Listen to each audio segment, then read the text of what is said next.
안녕하세요. 여러분의 연애 길잡이 연애 코치랩입니다. 혹시 헤어진 그 사람에게서 차단을 당하셨나요? SNS, 메신저, 전화번호까지 전부 다 말입니다. 가슴이 철렁 내려앉고 세상이 무너지는 기분이 들었을 겁니다. 이제 정말 끝이라고, 나라는 존재를 그의 인생에서 완전히 지워버린 것이라고 생각하셨겠죠? 그런데 만약 제가 그 차단이야말로 그가 여러분을 단 한순간도 잊지 못하고 있다는 가장 강력한 증거라고 말씀드린다면 어떨까요? 이상하게 들리시겠지만 사실입니다. 오늘 영상에서는 이처럼 우리가 오해하기 쉬운, 하지만 미련이 남은 남자라면 무조건 보일 수밖에 없는 결정적인 행동 패턴들에 대해 이야기해 보려고 합니다. 여러분, 헤어진 남자의 미련, 그 본질은 딱 세 글자로 요약됩니다. 바로 미결제입니다. 아직 정산이 끝나지 않은 마음의 빚, 감정의 청구서 같은 것이죠.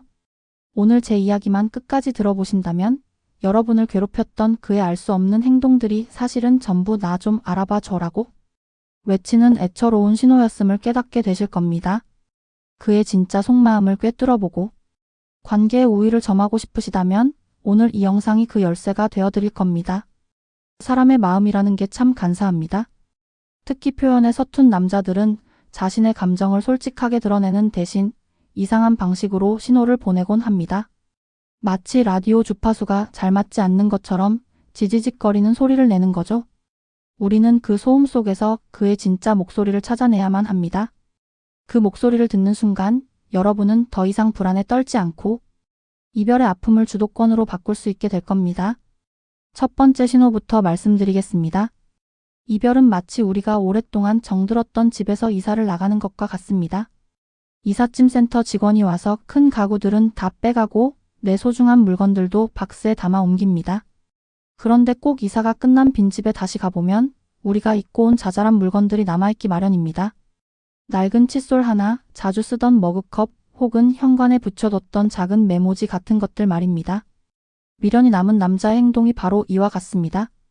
그는 이별이라는 이사를 감행했지만 아직 자신의 물건 몇 개를 여러분의 세상에 일부러 잊고 갑니다.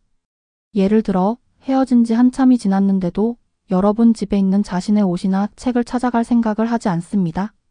다음에 갈게, 바빠서 정신이 없네 같은 핑계를 대면서 말이죠. 심지어 매달 요금이 나가는 넷플릭스나 유튜브 프리미엄 같은 공유 계정을 정리하지 않고 그대로 둡니다. 마치 아무 일 없었다는 듯이 말입니다. 이걸 보고 많은 분들이 이렇게 생각합니다. 이제 나한테 정말 신경 끄고 싶은 거구나. 저런 사소한 것마저 정리하기 귀찮을 정도로 내가 싫어진 거야? 하지만 이건 완벽한 착각입니다. 정말로 마음이 떠난 남자는 누구보다 냉정하고 효율적인 사람이 됩니다. 이별계의 마리 콘도가 되는 거죠. 자신의 흔적을 하나도 남김없이 정리하고 싶어 합니다.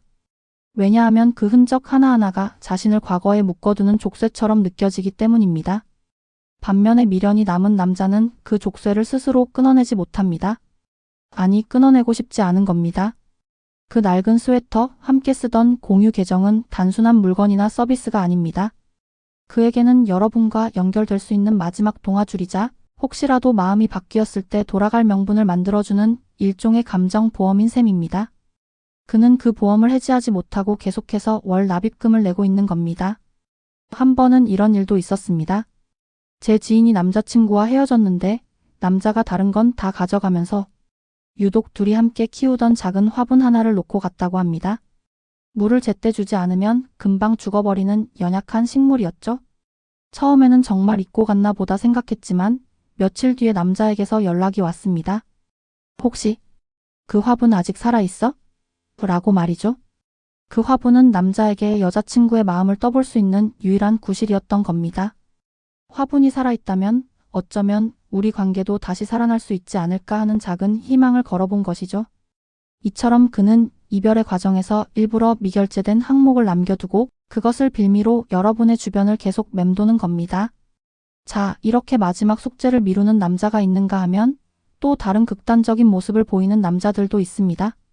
바로 자신의 감정 상태를 마치 롤러코스터처럼 전시하는 경우입니다. 이별 후에 그의 SNS를 한번 들여다보십시오. 갑자기 세상에서 가장 행복한 사람이라도 된 것처럼 행동하는 경우가 있습니다. 매일같이 친구들과 술을 마시고 클럽에 가고 낯선 사람들과 어울리는 사진을 폭풍처럼 업로드합니다. 마치 나 너 없이도 정말 잘 살아? 라고 온몸으로 외치는 것처럼 보입니다. 이걸 보는 여러분의 마음은 무너지겠죠? 나만 이렇게 힘든 거였구나. 그는 나를 벌써 다 잊었구나.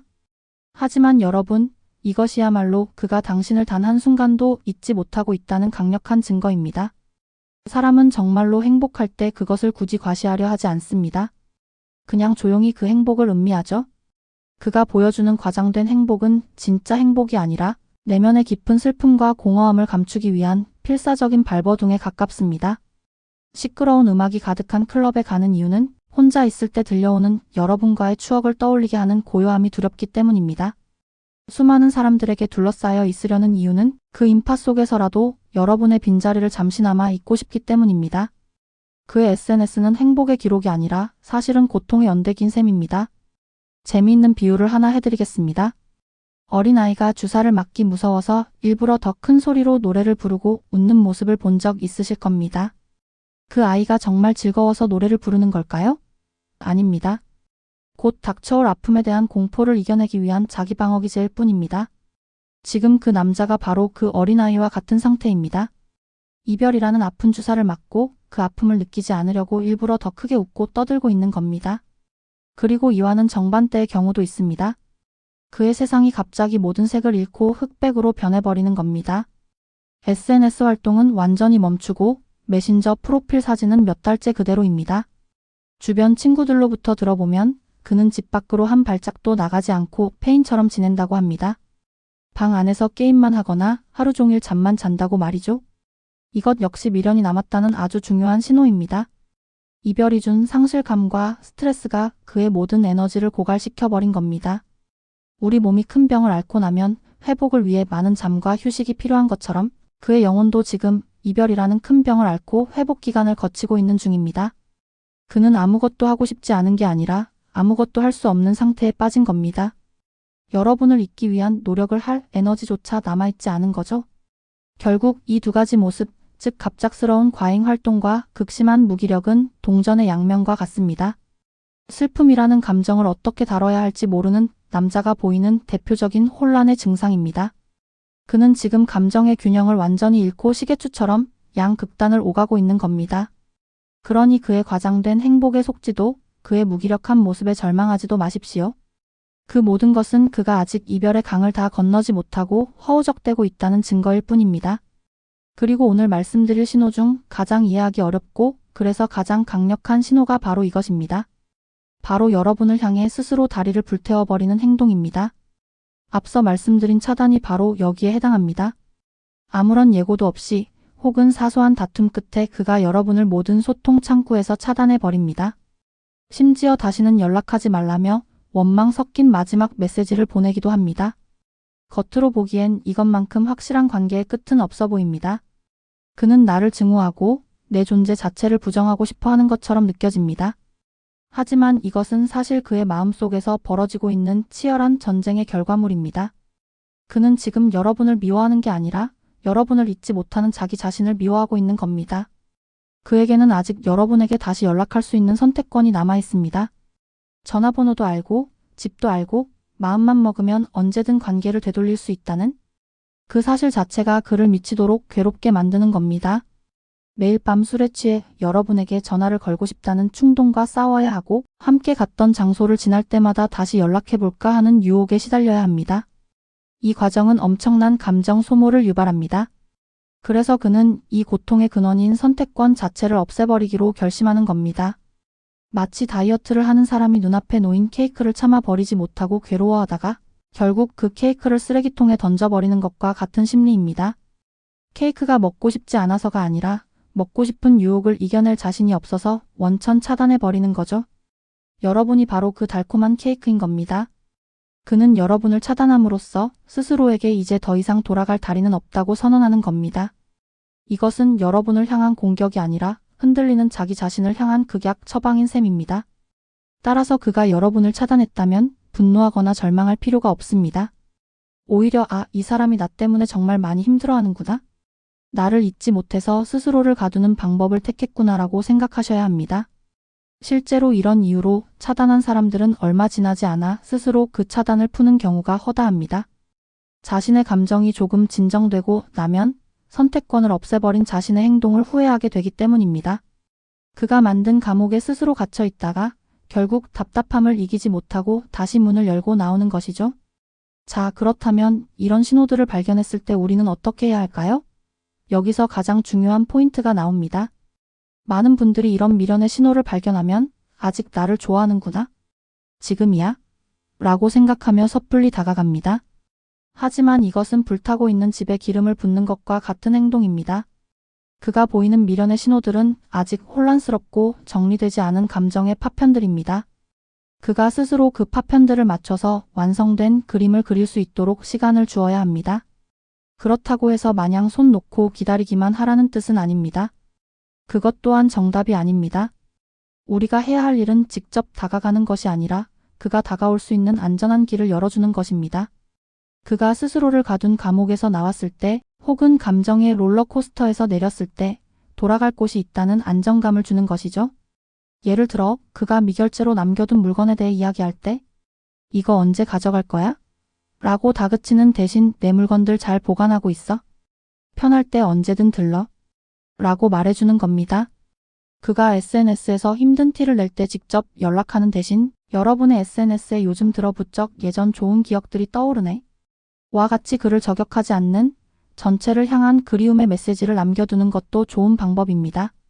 그가 여러분을 차단했다가 풀었을 때 왜 그랬냐고 따져 묻는 대신 마치 아무 일도 없었다는 듯이 잘 지내? 라는 짧은 안부를 건네는 것이 훨씬 효과적입니다. 이 모든 행동의 핵심은 하나입니다. 나는 너의 결정을 존중하지만 우리의 좋았던 시간까지 부정하지는 않아. 그리고 나는 여전히 너에게 안전하고 편안한 사람이야. 라는 메시지를 전달하는 겁니다. 이별 후 남자의 미련은 마치 물밑에 잠겨있는 빙산과 같습니다. 우리가 보는 것은 물 위에 떠있는 작은 얼음 조각에 불과합니다.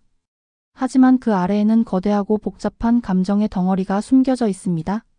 오늘 제가 말씀드린 신호들은 그 빙산의 존재를 알려주는 작은 파문과도 같습니다. 그 파문을 읽고 성급하게 배를 몰아 다가가지 마십시오. 대신 따뜻한 햇살을 비춰주어 그가 스스로 물 위로 떠오를 수 있도록 도와주십시오. 그러면 그는 결국 여러분이라는 따뜻한 항구로 다시 돌아오게 될 겁니다. 여러분은 어떤 신호를 경험하셨나요? 혹은 지금 이 영상을 보면서 이거 내 얘기다 싶은 부분이 있었나요? 댓글로 여러분의 이야기를 들려주세요. 모든 댓글을 읽어보면서 함께 고민하고 응원하겠습니다. 여러분의 모든 연애가 행복하기를 바라는 마음으로 지금까지 여러분의 연애 길잡이 연애 코치랩이었습니다.